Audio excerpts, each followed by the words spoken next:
Assalamualaikum semua. Kali ini saya membuat kue talam labu kuning. Ini adalah kue tradisional yang rasanya enak banget. Bahan-bahan yang saya gunakan adalah bahan-bahan yang ekonomis dan mudah sekali didapatkan. Cara membuat kue ini super simple dan rasanya enak banget. Ini lembut, ada kenyal-kenyalnya dan manisnya pas. Ini pokoknya enak banget. Teman-teman wajib coba di rumah. Langsung aja kita ke resepnya. Saya menggunakan santan kental instan. Ini yang 65 ml. Saya gunakan 2, jadi totalnya 130 ml. Lalu santan kental ini akan saya larutkan dengan air sebanyak 400 ml. Ini airnya 400 ml. Ini saya menggunakan air matang ya teman-teman. Lalu saya aduk dan saya nyalakan kompornya. Ini akan kita didihkan ya. Biar wangi, saya tambahkan dengan 1 lembar daun pandan. Kita aduk-aduk terus sampai dia mendidih. Kalau sudah mendidih bisa langsung diangkat ya teman-teman. Kemudian saya punya 250 gram labu kuning. Ini labunya sudah saya kukus sampai empuk dan ini sudah dipotong-potong juga. Kemudian tambahkan 160 gram gula pasir. Tambahkan juga dengan 100 gram tepung tapioka, 40 gram tepung beras, setengah sendok teh garam, dan juga ini santan yang sudah tadi dilarutkan menjadi 500 ml.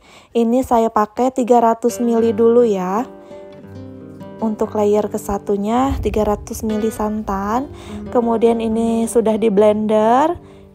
Ini sudah halus tapi tetap harus kita aduk lagi ya, karena sisa-sisa tepungnya itu kadang-kadang suka masih menempel dan menggumpal. Setelah adonan rata, saya tambahkan dengan sejumput vanila bubuk agar dia wangi.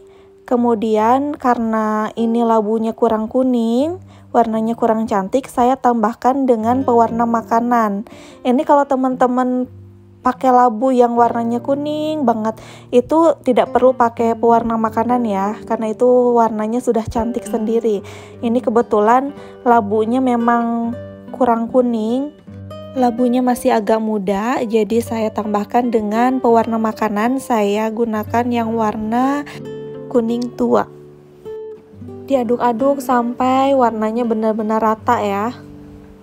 Kalau kurang kuning, kita tambahkan lagi sampai sesuai dengan warna yang kita inginkan ya teman-teman. Itu kalau labunya belum kuning atau belum tua seperti labu saya ini. Kemudian kita siapkan cetakan. Ini cetakan kuenya saya olesi dulu dengan minyak goreng agar nanti pada saat kuenya matang dan dibalik itu tidak lengket. Agar mudah, ini adonan tadi saya masukkan ke gelas ukur ya. Jadi mudah sekali dituangkannya. Teman-teman jangan lupa ini sambil siapkan kukusan ya, sambil dipanaskan kukusannya karena kita akan mengukus sebentar lagi. Ini kukusannya sudah saya panaskan terlebih dahulu. Kemudian kita masukkan satu persatu adonan kuenya.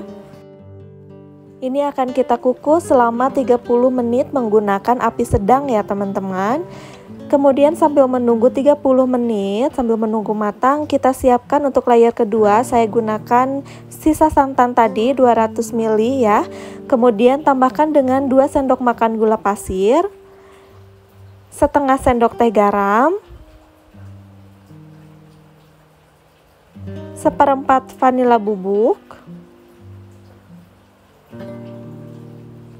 3 sendok makan tepung beras, 1 sendok makan tepung tapioka, dan juga tambahkan 50 ml air panas ya. Ini kita aduk sampai rata. Pastikan pada adonan ini tidak ada gumpalan tepung ya teman-teman. Sekarang sudah 30 menit. Ini bisa kita cek kalau sudah mengeras, berarti dia sudah matang. Kita bisa tambahkan layer kedua, adonan yang tadi sudah kita siapkan. Kita tuangkan satu persatu ya. Kemudian kita kukus lagi selama 30 menit. Ini setelah 30 menit, ini hasilnya. Ini sudah matang. Ini saya keluarkan kue dari cetakan menggunakan bantuan sendok karena walaupun sudah pakai minyak goreng tetap aja suka sulit untuk dikeluarkan ya. Agar kuenya lebih cantik lagi, saya gunakan daun pandan sebagai hiasan di atasnya ya. Ini daun pandannya saya gunting-gunting terlebih dahulu. Digunting kecil aja seperti ini. Dan saya simpan di atasnya. Kuenya cantik dan rasanya benar-benar enak. Teman-teman, terima kasih sudah menonton sampai selesai. Yang belum subscribe, jangan lupa subscribe, like, dan komennya juga ya. Sampai jumpa di video saya selanjutnya.